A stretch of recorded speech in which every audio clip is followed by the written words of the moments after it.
ஈரோடு கோபியில் ஆன்லைனில் போதை மாத்திரை விற்ற 3 இளைஞர்கள் கைது செய்யப்பட்டிருக்காங்க. இதனுடைய முக்கிய செய்தியை நம்ம பார்க்கிறோம். ஆன்லைனில் போதை மாத்திரையை வாங்கி விற்ற 3 இளைஞர்கள் கைது செய்யப்பட்டிருக்காங்க. அவர்கள்கிட்ட இருந்து கிட்டத்தட்ட 100 போதை மாத்திரைகளும் பறிமுதல் செய்யப்பட்டிருக்கு.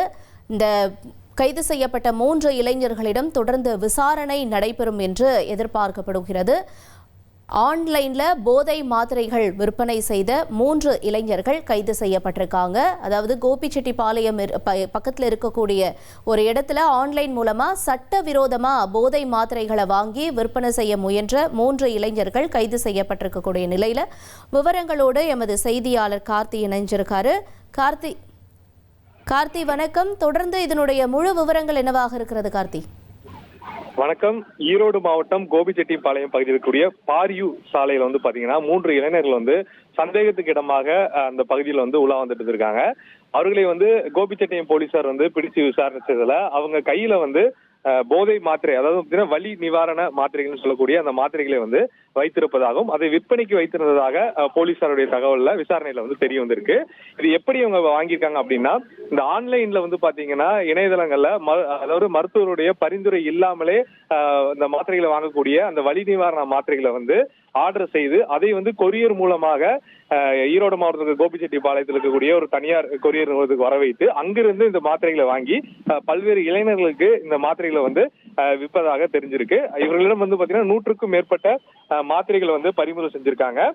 பறிமுதல் செஞ்சு மேலும் இந்த விசாரணை இந்த விற்பனை எத்தனை நாளாக ஈடுபட்டு இருக்காங்க, இதுல வேற யாரு தொடர்பு இருக்காங்க என்ற கோணத்திலே விசாரணை செஞ்சுட்டு இருக்காங்க. இதுல முதல்ல பாத்தீங்கன்னா இந்த அத்தானி பகுதியை சேர்ந்த பெயிண்டர் பாலாஜி, அப்புறம் அந்தியூர் தாலுகா தவிட்டுப்பாளையத்தை சேர்ந்த பனியன் நிறுவன தொழிலாளி கோபிநாத், அதுக்கப்புறம் பாத்தீங்கன்னா அதே பகுதியை சேர்ந்த தர்ஷன்ராஜ் உள்ளிட்ட பிஎஸ்சி பட்டதாரி, இந்த 3 இளைஞர்களை தான் போலீசார் தற்போது கைது செய்து விசாரணை மேற்கொண்டு வராங்க. ஆன்லைன் மூலமாக இந்த வலி நிவாரண மாத்திரைகளை ஆர்டர் செய்து அதை போதைக்கு பயன்படுத்தியது பெரும் அதிர்ச்சியை ஏற்படுத்திட்டு இருக்கு. தமிழ்நாடு அரசு போதை பழக்கத்தை கட்டுப்படுத்துவதற்காக பல்வேறு நடவடிக்கைகளை மேற்கொண்டு வர சூழல்ல ஆன்லைன்ல பாத்தீங்கன்னா இந்த மாதிரி இந்த வலி நிவாரண மாத்திரைகளை போதைக்கு பயன்படுத்துவதும் அது பாத்தீங்கன்னா குறைந்த விலையில வாங்கி அதிக விலைக்கு இவங்க விற்பதாகவும் ஒரு தகவல் வெளியாகிருக்கு. தொடர்ந்து இது தொடர்பாக தனிப்படை அமைத்து போலீசார் விசாரிக்க திட்டமிட்டு வருவதாக அதிகாரிகள் தரப்பு தகவல் கொடுத்திருக்காங்க. 1,28,00,000 மனங்களை வென்ற தந்தை டிவி யூடியூப் சேனல். தவிர்க்க முடியாத தம்ப்நெயில், கலக்கலான கான்டென்ட்ஸ். நீங்களும் இந்த குடும்பத்தில் இணைய இப்பவே சப்ஸ்கிரைப் பண்ணுங்க. அசுரபலம் கொண்ட எங்கள் டிஜிட்டல் கரங்களில் உங்கள் விளம்பரங்களை சேர்க்க வாட்ஸ்அப் பண்ணுங்க. 8939888838. Email advttv@dttv.in.